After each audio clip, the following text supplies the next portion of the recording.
Take me out to California. Hi everyone, so today's video is all about assumptions.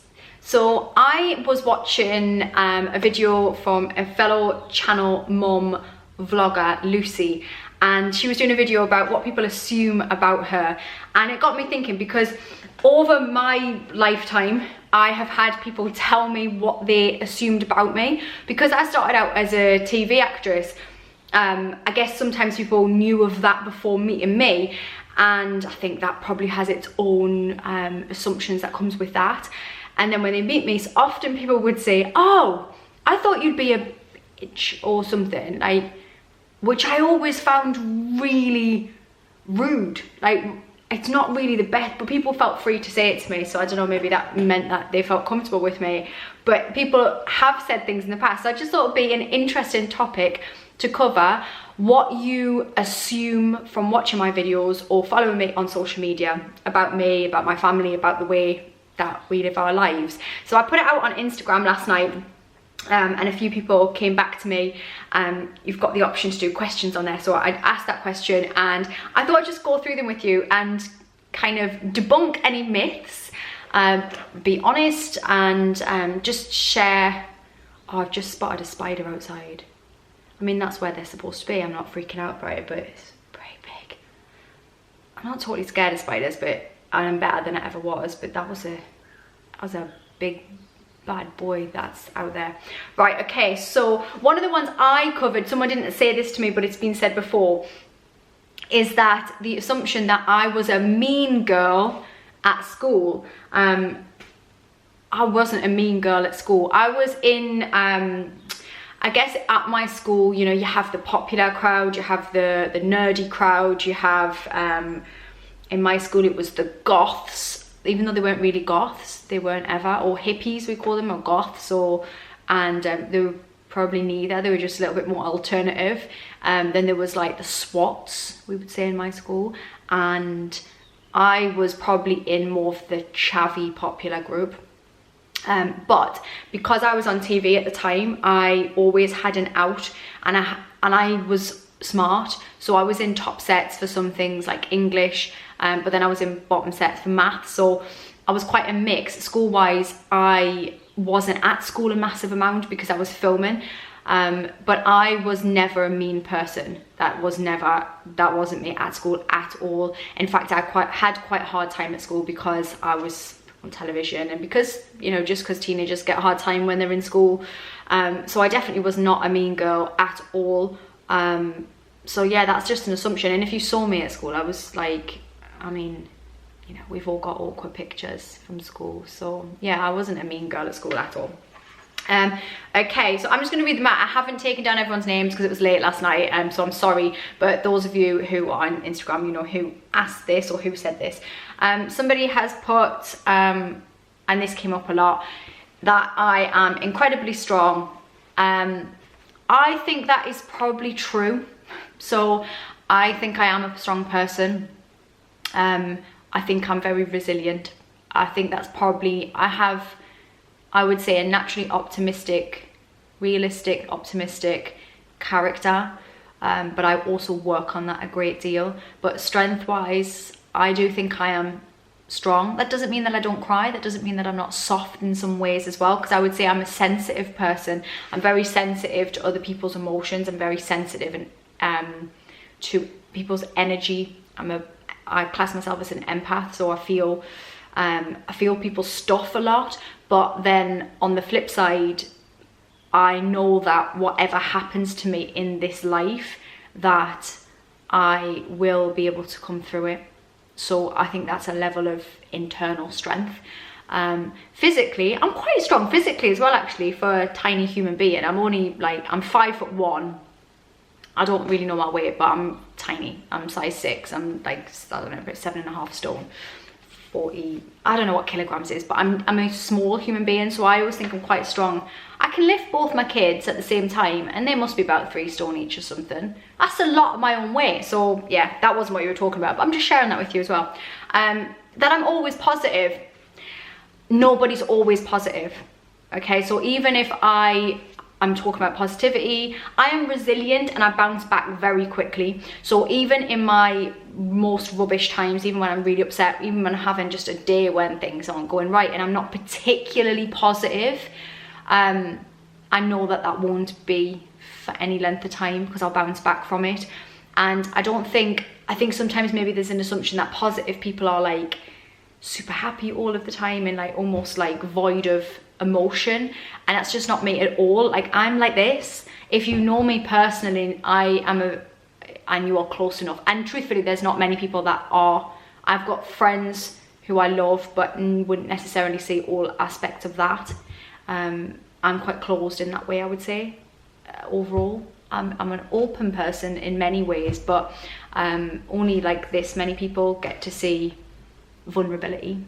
But in terms of I am a positive person. I am optimistic about life and I always seek out the good. I say that's my superpower, that I can take a really crap situation and find the good around it, or the lessons within it. So I think I am positive, but not blindly, unrealistically positive. And I cry and I feel frustrated and stressed out, just the same as everybody else. I just think I've got a good bounce back, and I'm logical enough to know that that's not forever. I am quite black and white about lots of things to do with life, and I understand that we are here to live, to breed, to die. That's the cycle of life. And as much as that sounds really cold, I also believe that you should soak up life as well, that you should love your people hard, you should look at nature, you should really enjoy your time while you are here, make decisions that are important for you. So I don't necessarily think that's a cold way to look at it. I just think it's life, isn't it? Okay, what else do people say? That I always put my kids first. I don't think that's necessarily true, because I mean, obviously I am their parent and I probably put them first more than I don't. My kids need me. I'm their parent and I love them, and my job as a parent is to bring them up into fully functioning adults who aren't adult babies. And so I do put them first in many ways, and I try to build my life in a way that means I can be around them and I can be that parent, because I do take that job seriously. But I also don't mean that in a way, the reason I'm saying I don't always put them first is that I also understand, and I think it's important, and I'm going to cover this in a video, that parents don't go, I'm a parent now, so I'm now not a human being anymore, and I don't have my own wants, needs, desires. And I don't think that's right, because I actually think if you do that always, and you always put your children first against everything else, that you don't put yourself first ever, then you're likely to begin resenting your children, and you kind of lose yourself. And then when they leave home, you have nothing left. You know, you see people with empty nest syndrome, and I don't want that to be me. So yeah, the majority of the time I do put my kids first, but I do absolutely make time for me, and they know that. And I explain that to them. I say, you know, it's not fair if we don't all pull our weight around the house, because what happens is, and I talked to them about consequence, when you go to bed, it means that I then have to spend an hour tidying up before I've even got started on the work that I do at night, so that I can be there to pick you up from school and be around you, and we can have nice things. I explain that to my children, and not because of not to burden them, but just because I think it's important that they understand that we are a team and we are a family. And yes, I'm leading the way, but yeah, that's my answer to that one. That I am a kind soul. That was it. That you are a kind soul. I think I'm kind, but it's kind of, guess it's down to other people a bit, but I care a great deal about other people. I care. My biggest thing is that I don't want to baby people, but I want to give people the tools to be able to help themselves. And I really care when people are struggling. I genuinely really care. I feel that, and I don't want you to struggle. I don't want you to, I say it every time, but we're here this much time on this planet, whether you believe in an afterlife or you don't. On this version, you're here this much time. And so it really matters to me that people don't waste their lives, or they don't make decisions based on other people's opinions, because it's your life. So yeah, that I'm confident and have lots of friends. I am confident. I am a confident person. That comes from having been an actor. I think I'm confident in myself, in that I know my own flaws as well as my own strengths. And that's it, both personality wise and the way that I look. I'm not so hard on myself. Obviously we all have days when we're not our best selves, and I'll have dips where I suddenly go into imposter syndrome and thinking, oh, you know, am I really good enough? And everybody has those moments, but I think largely they're fairly flitting, that my logical brain goes, yeah, you know, you're all right, you are. So yeah, confident. Lots of friends is interesting, because I would say I have a select few close friends. I've never been a girl who really was in groups. When I was younger, you know, I had a group of friends at school, but then I also was off filming a lot of the time, so I had my own thing going on, and I would often go to classes on my own really young. And because I then moved to London on my own, when I was singing, when I was signed to Sony, I was traveling around the UK on my own. I became very, very self-reliant and self-sufficient.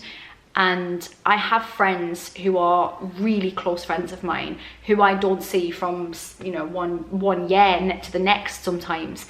But they are special, important, close people to me.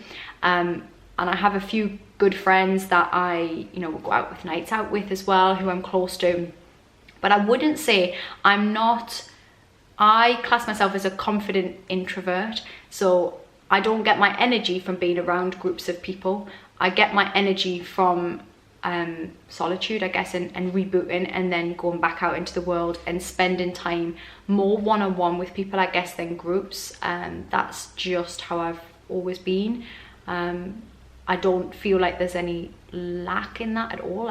I feel like I have fulfilling good relationships, but I'm not a social butterfly. That isn't my natural thing. In a social situation, I'll be confident and I'll hold my own and I won't have any issue with it, but I'll probably need to reboot afterwards. So I'm doing a workshop this weekend and I love it, absolutely love it, and I'll be on it on that day, and I'll be behaving as an extrovert, and I will get my energy on that day. The days after it, I'll be shattered because I'll be a bit drained. That I'm confident in my own skin. So similar thing, yeah, I am. It took a long time though, and I've done videos on this before. I'm not, I hated the way that I looked for a very long time, and I really, really struggled with that. Growing up with your face on camera every day made me very, very critical. Having a makeup artist do my makeup every day made me so aware of my perceived flaws that people were correcting.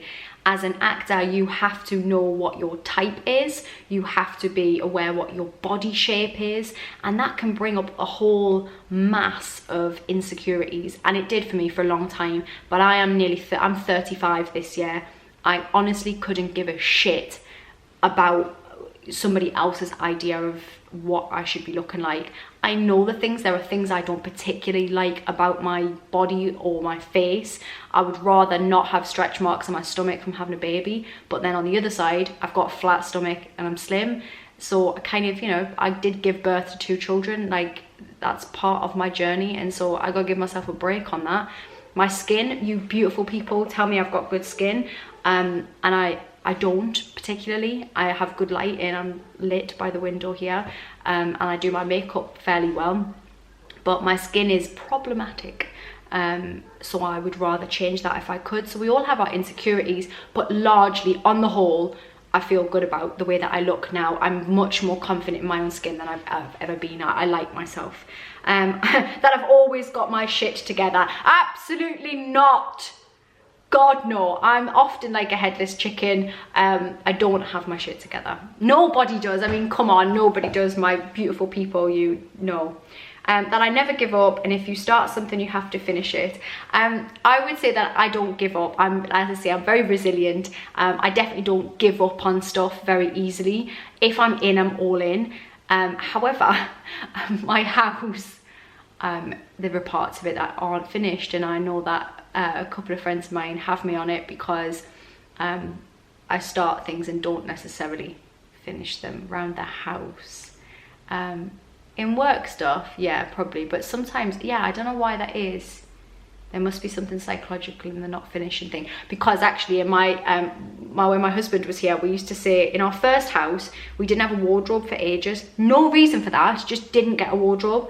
Then we got a wardrobe and we moved house. In the new house, again, didn't have a wardrobe for ages. Bought a wardrobe, bought a new house.